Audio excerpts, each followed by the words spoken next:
Rich, devil's advocate lang. Ako rin. Devil's advocate. Ten ako. 10 to the 10 power. This is a woman with 2 children. Alright. How well do you know her? Since I was a kid. Mali ka doon. Bakit? Tagal lang period na hindi kayo nag-isa eh. Hindi pa kilala mo ba din pagkabata mo eh. Bago na yun. Pero yung... Second, she has 2 children.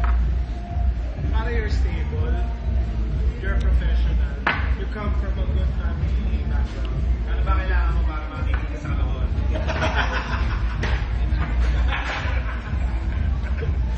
That's why you have. Ako, I have you. I don't know her. Pero normally, isipin na magkulang. Ay, yung worry ko eh. Bro, yun yung worry ko. Kailangan lang ito ng sandalan. Ay, anak to eh. 2 anak ko. But then, umabot sa punto na nag-usap ka na yan.